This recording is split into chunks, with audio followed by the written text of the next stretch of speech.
Clay coming to you with my rod reel arsenal for the 2014 bass fishing season.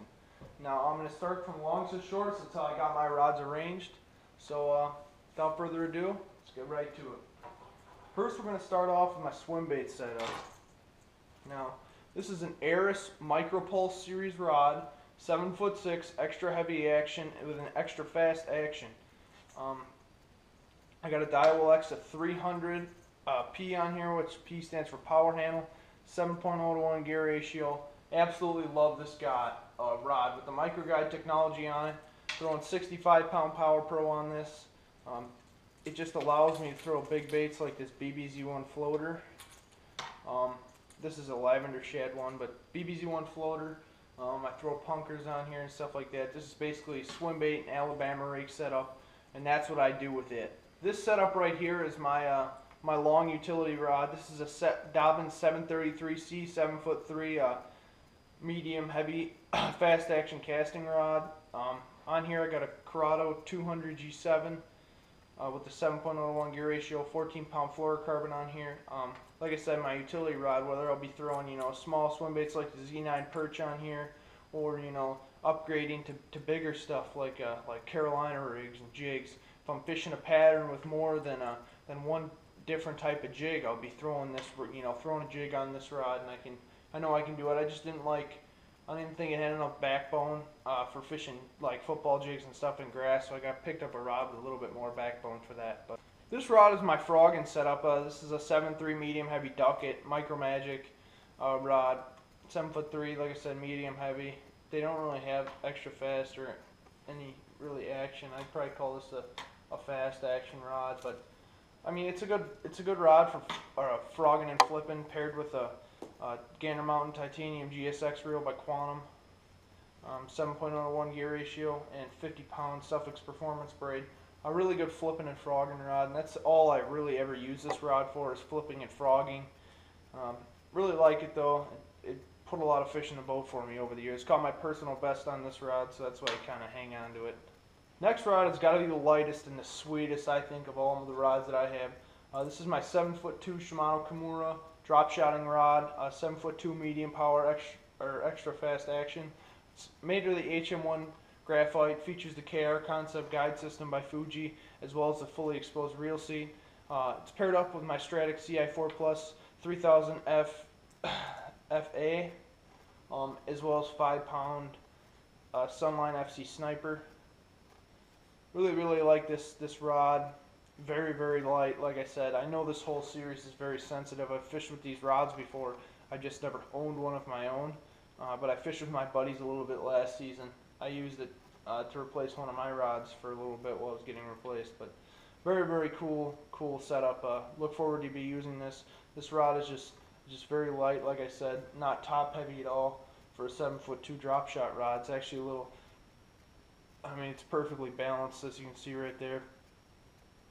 But I love this rod to death. Got the cool little badge on the back. It's got the drop shot rig on it. Now this is one of my new rods.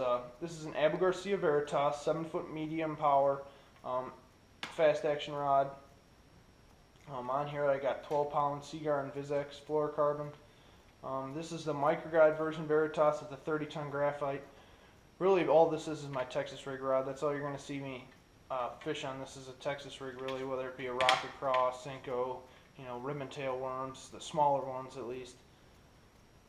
Bigger ones I'll be throwing on my 7'3" big utility rod. But on here I got my Cronarch CI4 Plus 7.6 to 1 gear ratio. It's a 150 HG right hand model. Really sick combo. This whole combo is light, lighter than I thought the Veritas would be. I think the rod may be a little bit top heavy, but it doesn't really bother me. In fact, the balance point is right about there. So it's still a very balanced rod, and I'm sure I'll be able to fish with this rod all day. And with this reel paired up with it, I'll be able to cast, get out there and reach those fish, which is especially important in the clear waters that Wisconsin's been having over the past few seasons. This next rod is my jig rod. Again, it's another Veritas. This is a 7-foot medium heavy power, medium heavy power, and probably I'd say a fast or extra fast action. This is very stout rod. Like I said, I'll be fishing jigs on this. paired up with a Cronarch 200 E6, again with 12-pound fluorocarbon on there. This is just going to be my jig setup. I really like this rod and reel for fishing jigs. You know, you get the feel that you need, and it just kind of it fits right in your hand, and you can fish very well with this this setup. You can fish with it all day. The Cronarch just balances out this rod very well. The exposed reel seat lets you really get a feel of the blank and you know what you're dragging on the bottom there. So that's it for this rod and reel setup. Like I said, this one has a micro guides, and really like these. Hopefully they'll be doing great this season for me. Alright, now we're getting into rods that you guys have seen. This is my very first bait caster that I ever owned, and it is sweet. It's a Quantum Accuracy AC500CX paired up with my Dobbin Savvy Series 703C, 7'3" medium heavy. This is going to be my topwater setup, whether I'll be throwing spooks, you know, like this River to Sea Rover, a buzz bait like the Lunker Lure buzz bait, or just poppers, you know, in general, popping baits, walking baits, buzz baits. That's what I'll be throwing on this basically. Got it paired up with some 12-pound mono. Really light setup. You know, I've been fishing with this rod. Was the first rod I ever bought when I got serious into the sport of bass fishing. So it's got a special place in my heart. And I've caught a lot of fish on this rod. You guys have seen this rod in many of my videos before the switch. This is my Texas rigging rod, but I just feel not going to retire it. I'm just going to move it to Topwater and just kind of have fun with it, and you know, keep good memories going, because a lot of big smallies love this rover. So like I said, just a sweet setup, very lightweight, very compact. You know, I fished Topwater on it before, so I feel this is a good rod for topwaters. Alright, my next setup is the lightest setup I own, and one of my favorites. This is the Shimano Core 50 MG7 paired up with a Shimano Crucial 6'9" worm jig rod. It's a 6'9" medium power with an extra fast action to it, the IM10 graphite that Shimano offers. Got the fully exposed reel seat, just like the Kimura, except in a bait cast form. The reel's a 7.01 gear ratio. Got this spooled up a 30-pound Power Pro braid. It's the equivalent to 8-pound monofilament, so I'm getting a lot packed on that reel, and it just fits so well. This is going to be my swim jig, chatterbait, as well as scrounger jig rod. Really like this rod for ripping stuff through grass. It's a very stout rod. And paired up with the Core, you can cast small quarter-ounce swim jigs like this an absolute mile, which is very necessary when you're fishing very long grass lines in Wisconsin, like on Lake Delavan and as well as Lake Geneva. I can get a really far cast down that grass line, and I can fish a lot of the grass line and kind of pick it apart before I run it over. The final rod in my arsenal is going to be my last spinning setup. Been a spinning setup that I've had for a while. This is kind of like a utility spinning rod, if you will. This is a 6'9" medium power fast action Dobbin Savvy Series rod.